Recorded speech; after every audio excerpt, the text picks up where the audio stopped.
Everyone, my name is Nakul Yadav. यार आज हम देखते हैं क्लास 12 का चैप्टर 3 मैट्रिसेस। मैट्रिसेस यार बहुत ज्यादा मतलब इंपॉर्टेंट और इजी चैप्टर भी कह सकते हैं। ठीक है, तो जो मैट्रिक्स और हमारा डिटरमिनेंट्स, ये जो दो चैप्टर हमारे बहुत ज्यादा इंपॉर्टेंट भी कह सकते हैं, एज वेल एज इजी भी है ना। तो अब देखो, जब हम इसको स्टार्ट करेंगे ना तो बहुत ज्यादा इजी लगेगा हमको। हम बिल्कुल लाइन बाय लाइन चलेंगे। तो सबसे पहले हम क्या है लिखेंगे कि टाइप्स ऑफ मैट्रिक्स क्या होता है ना। थोड़ी बहुत जो चीजें मैट्रिक्स को कैसे लिखते हैं, कैसे डिनोट करते हैं, क्या करते हैं, वो मैं अभी आपको बता दूंगा। उसके बाद हम देखेंगे टाइप्स ऑफ मैट्रिक्स। मैट्रिसेस खत्म करने के बाद हम जाएंगे सीधा इक्विलिटी ऑफ मैट्रिसेस पे, और हम सारा के साथ इसके बाद आएगा subtraction of matrices, addition of matrices, transpose of matrices, multiplication of matrices and then invertibles। जो invertibles वाली एक्सरसाइज है 3.4 वो बहुत ज्यादा इंपॉर्टेंट है। अब वो टफ भी होगी, ऑब्वियस सी बात है। अगर कोई भी चीज आपको लगता है बहुत ज्यादा इंपॉर्टेंट है तो वो टफ तो होगी है ना। तो हमारे जो 3.1, 3.2, 3.3 बहुत ही ज्यादा इजी है। सारे के सारे क्वेश्चन कर देंगे। सबसे थोड़ी सी ज्यादा प्रॉब्लम किसमें आएगी हमें 3.4 में आएंगे, लेकिन उसे भी हम पूरे के पूरे 17 के 17 क्वेश्चन कंप्लीट कर देंगे। ठीक है, तो चलो स्टार्ट करते हैं टाइप्स ऑफ मैट्रिसेस से। मैट्रिसेस को हम कैसे डिनोट करते हैं, मैट्रिसेस को कैसे दिखाते हैं। देखो यार, इसको भी भूल जाओ। रो मैट्रिसेस मतलब एक तरह से टाइप है मैट्रिसेस का। मैं आपको बताता हूँ, अगर हम मैट्रिक्स लिखते हैं तो वो हम किस में लिखते हैं, वो हम लिखते हैं स्क्वायर ब्रैकेट्स में। स्क्वायर ब्रैकेट्स में कोई भी अगर हम मैट्रिक्स लिखेंगे तो वो किस में लिखेंगे, हम लिखेंगे स्क्वायर ब्रैकेट्स में। ओके, जैसे फॉर एग्जांपल मैं कोई भी ले लूं, तो मैं ले लिया 3 1 5, ये मेरी मैट्रिक्स बन गई। क्या बन गई, मैट्रिक्स बन गई। क्यों, क्योंकि मैंने स्क्वायर ब्रैकेट्स में नंबर लिख दिए, तो मेरी क्या बन गई, मैट्रिक्स बन गई। ठीक है, अगर एक है तो मैट्रिक्स होगा, और एक से ज्यादा है तो मैट्रिसेस होगा। याद रखना, अगर एक से ज्यादा है तो मैट्रिसेस होगा, लेकिन एक ही है तो इसको क्या बोलेंगे, मैट्रिक्स बोलेंगे। ठीक है, सिंगुलर है तो मैट्रिक्स, प्लूरल है तो मैट्रिसेस। चलो अब यार बात करते हैं, मैंने आपको बता दिया कि हम इसको कैसे लिखते हैं, कैसे क्या रिप्रेजेंट करते हैं। अब सबसे पहले देखते हैं रोज और कॉलम्स क्या होता है। यार रोज क्या होती हैं और कॉलम्स क्या होते हैं। रोज है ना, कॉलम्स क्या होते हैं। अच्छा, आपने देखो मैं आपको बताता हूं, रोज वो होती हैं जो आपकी हॉरिजॉन्टली होती है, जो आपकी हॉरिजॉन्टली होती है। जैसे फॉर एग्जांपल मैंने एक कोई भी, मान लो ये मैट्रिक्स है, स्क्वायर ब्रैकेट में क्लोज है, मैंने वैल्यू लिख दी है और वो ऐसे करके लिखी हुई है। वो ऐसे नहीं है, वो ऐसे करके लिखी है। जैसे एग्जांपल दे दूं एक √3 1/2 5। अब मुझे एक बात बताओ, ये पूरी एक रो में, मतलब रो में क्या होता है, हॉरिजॉन्टली, सीधा हॉरिजॉन्टली। तो ये हॉरिजॉन्टली है कि नहीं है, बिल्कुल हॉरिजॉन्टली है। ठीक है, तो कोई भी चीज अगर हॉरिजॉन्टली है, अगर आपके ऐसे सीधे बिल्कुल हॉरिजॉन्टली है, तो इसको हम क्या बोलते हैं, रोज बोलते हैं। रोज मैट्रिक्स क्या होता है, जैसे इसका ये एग्जांपल है। अब इसके बाद आएगा कॉलम मैट्रिक्स, और कॉलम को फिर हम रो और कॉलम को मिला देंगे तो हमारा क्या बन जाता है, एक पूरा मैट्रिक्स बन जाता है। फिर हम इसका ऑर्डर सीखेंगे, ऑर्डर कैसे निकालते हैं, फिर जीरो मैट्रिक्स, है ना। तो बहुत ज्यादा इंपॉर्टेंट चीजें हैं। अभी आराम से इसको हम पूरा टाइप्स ऑफ मैट्रिक्स को खत्म कर देंगे। ठीक है, देखो ये क्या हो गया, हमारी रोज हो गई। अच्छा, जैसे मैं एक और एग्जांपल दे दूं आपको, 5 1/3 √2। क्या ये एक रो मैट्रिक्स है, बिल्कुल है, क्योंकि ये हॉरिजॉन्टल में, देखो हॉरिजॉन्टल। अभी इसकी बात मत करो, जब देखो, अब जब ये वर्टिकल जाएगा ना, वर्टिकल ऐसे वर्टिकल, तब ये क्या होगा, कॉलम बन जाएगा। लेकिन जब ये हॉरिजॉन्टली जा रहा है, हॉरिजॉन्टली, तो ये क्या बनेगा, हमारी रोज बनेगी। तो ये क्या हमारा रोज है, लेकिन अगर मैं इसको नीचे कर दूंगा तो ये कॉलम बन जाएगा। ठीक है, तो अभी जल्दी से एक काम करो, आप इसको नोट डाउन करो, फिर हम दूसरा पढ़ते हैं कॉलम्स क्या होते हैं, कॉलम रोज क्या होते हैं। ठीक है, इसको जल्दी से आप क्या करो, पहले नोट डाउन करो। तेरा कॉलम मैट्रिक्स क्या होता है, कॉलम मैट्रिक्स। रो मैट्रिक्स हो गया, रो मैट्रिक्स समझ में आया कि कोई भी चीज अगर हॉरिजॉन्टली है तो वो क्या होगी, रो होगी। हॉरिजॉन्टल है तो रो। अब हॉरिजॉन्टल के अलावा क्या होता है, वर्टिकल। वर्टिकल बिल्कुल ऐसे करके, अगर मैं बोलूं ये जो मार्कर है ये वर्टिकल है, अभी मैंने इसे ऐसे पकड़ रखा है, मैंने ऐसे नहीं, अगर मैं इसको ऐसे पकड़ूंगा तो ये क्या बन गई, रो बन गई। लेकिन इसको ऐसे पकड़ूंगा तो ऐसे करके ये क्या बन गई, मेरी वर्टिकल बन गई। तो इसका मतलब ये कॉलम है। कॉलम में क्या होता है, अगर मैं यही एग्जांपल सेम ले लूं तो देखो ये, इसका मैं सेम एग्जांपल ये लेता हूं, √3 1/2 5।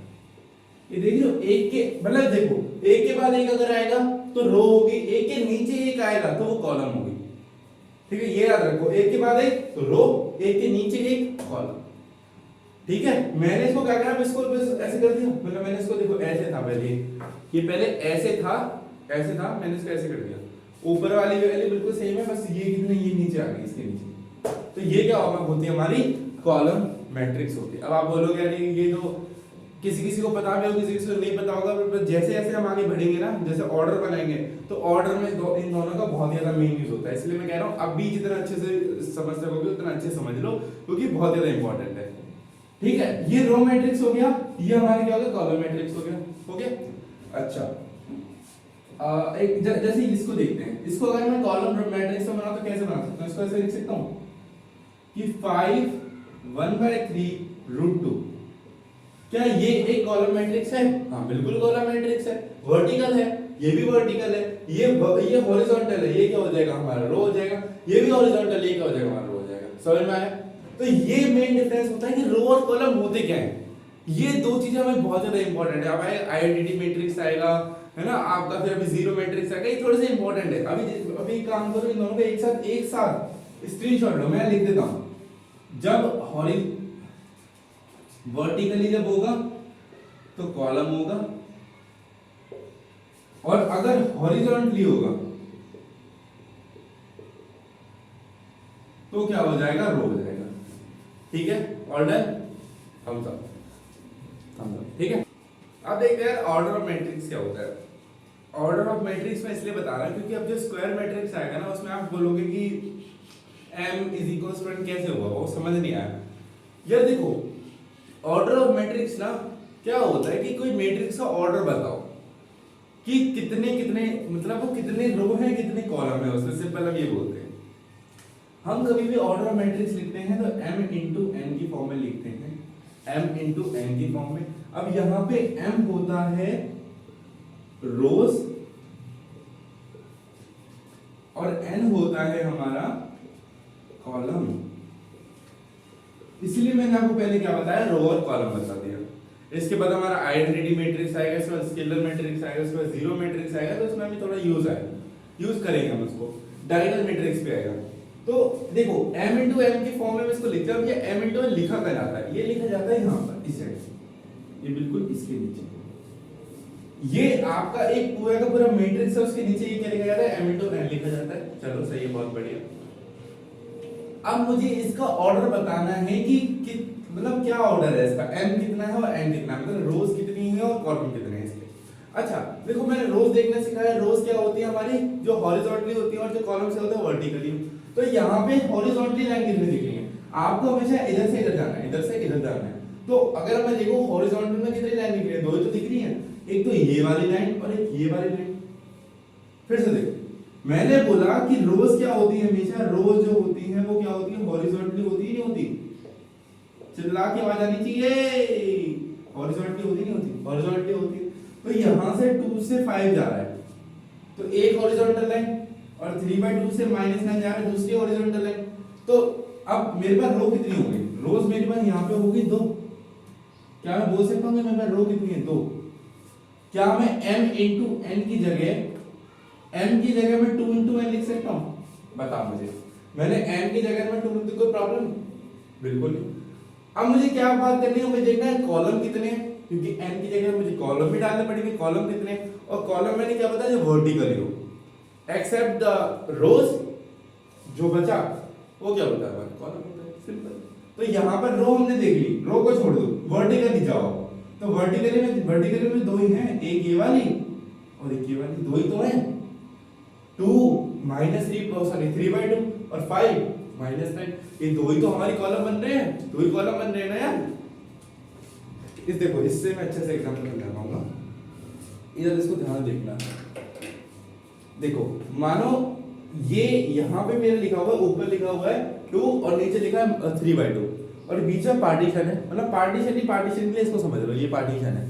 और यहाँ पे लिखा हुआ है 5 और यहाँ लिखा -9। तो ये बताओ यहाँ पे कितने कॉलम हुए, एक तो ये वाला कॉलम हुआ, एक ये वाला पूरा कॉलम, और दूसरा ये वाला पूरा कॉलम, 2 ही कॉलम तो हुए यहाँ पे। और अगर मैं बात करूं ऐसे, मैं अगर इसको ऐसे कर दूं, ऐसे कर दिया मैंने, तो यहाँ पे ऊपर क्या लिखा है, 2 और 5, यहाँ पे क्या लिखा है 2 और 5, और नीचे कितना लिखा है 3/2 और -9। यहाँ पे लिखा है 2 और 5, यहाँ लिखा है 3/2 -9।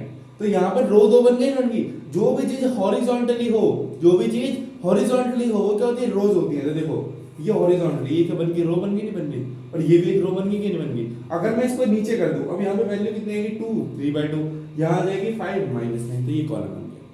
ठीक है, तो इस तरीके से समझते, इस तरीके से अच्छे से इजी हमें क्लियर हो जाता है। हम इसको कैसे देखते हैं, देखो तो हमारे यहाँ पे कॉलम में कितने हो गए, कॉलम में 2 हो गए कि नहीं हो गए। कॉलम्स क्या होते हैं हमारे, जो वर्टिकली हो,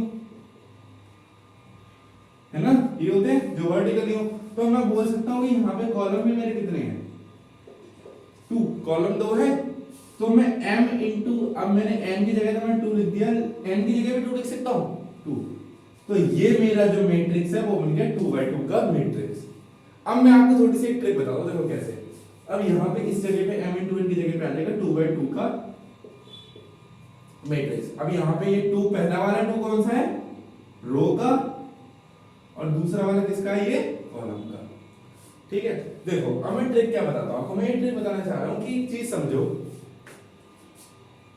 आपको ये करने की जरूरत ही नहीं है, जो मैंने तो आपको सिखाने के लिए करा, पर आप डायरेक्ट देख सकते हो। देखो कैसे यार, मैं एक अच्छा सा एग्जांपल ये वाला, मैंने इसको बोला 3 5 -2/9 1 4 एंड 9। अब मुझे इसका बताओ, इसका वो क्या होगा हमारा, क्या नाम है, ऑर्डर बताओ मुझे जल्दी जल्दी जल्दी जल्दी। ऑर्डर क्या होगा, इसका ऑर्डर क्या होगा, पहले हम क्या लिखते हैं m क्या होता है, रोज, मल्टीप्लाई में n क्या होता है, कॉलम। अब मैं एक चीज और बता दूं, यहाँ पे 2 × 2 4 मत कर देना, ये ऑर्डर है भैया, ये ऑर्डर है, क्या ये ऑर्डर, इन दोनों को मल्टीप्लाई करके 4 मत लिख देना। ये हमने क्या लिखा है, ये रो है और ये कॉलम है।